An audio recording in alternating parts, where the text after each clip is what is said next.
Ashley, let's move on to the next email. Joshua Langston. Hey, John, love the show. I was wondering something. With the Disney acquisition of Fox nearly complete, which means the X-Men will soon be home at Marvel Studios, do you think eventually Marvel will introduce Rogue and have her absorb Captain Marvel's powers just like it happened in the comics? What do you think? Keep Hey, being as awesome as ever.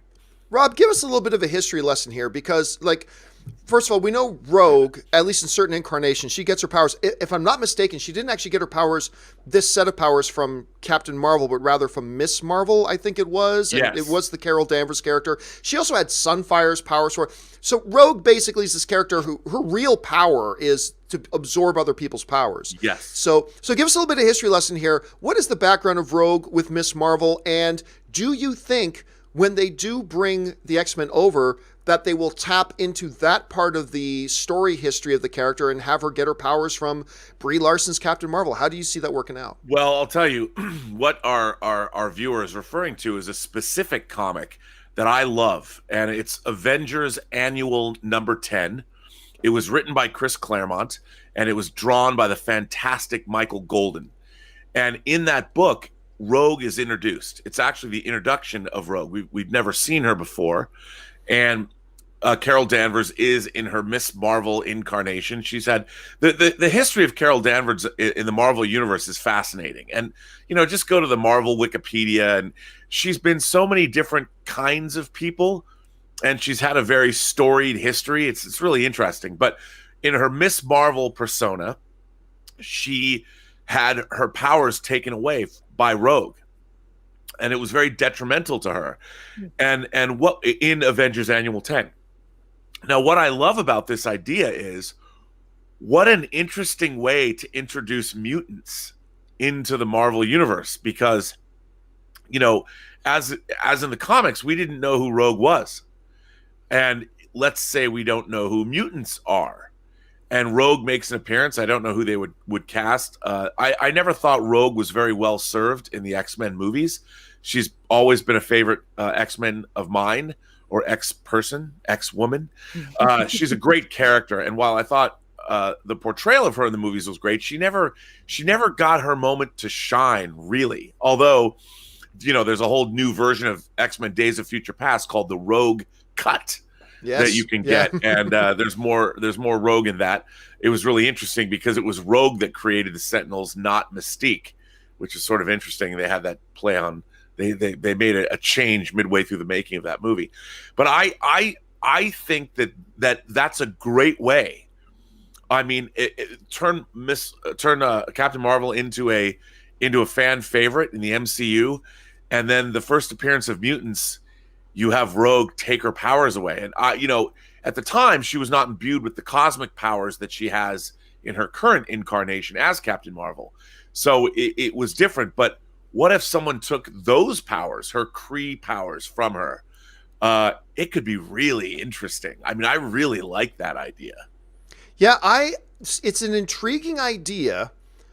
I don't think they'll go there with that, though. I mean, look, Marvel faces a couple of challenges moving in with characters. For instance, MCU's comes in, well, look, already Scarlet Witch, if they bring back Quicksilver in Endgame, whatever, they're not mutants. They've already established that they're not actually mutants. They're something else entirely. So there's that. I don't know that they will play with that. I don't think they're going to, have Captain Marvel come out, be this, and then all of a sudden have her powers taken away by this other character, and now this other character has the exact same powers and stuff like that. I mean, it does pose an interesting thing, and the way it's done in the comic books is excellent. I just don't know that they would do it, but I'm with you on the sense that if they did, I would be very intrigued. I would be very intrigued. Yeah.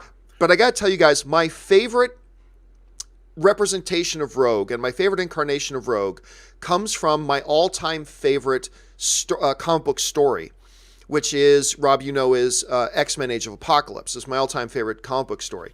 And Rogue, I don't think she's ever been featured better. Like, she is she's great at, yeah. Yeah, she is like the matriarch of the entire movement, right? She's the like kind of co-captain of the entire movement along with Magneto. Magneto, yeah. They got a relationship.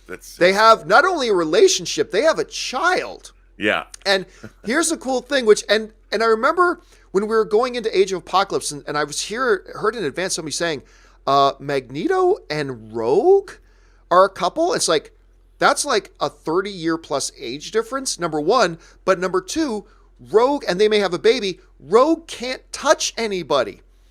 So how does she have it? And they actually address it in the comic. It sounds silly now, but when you're reading the comic, it's made simple. Magneto says he covers himself with a microscopic electromagnetic field around himself. So it's basically, it's a magic condom. He is a magic condom.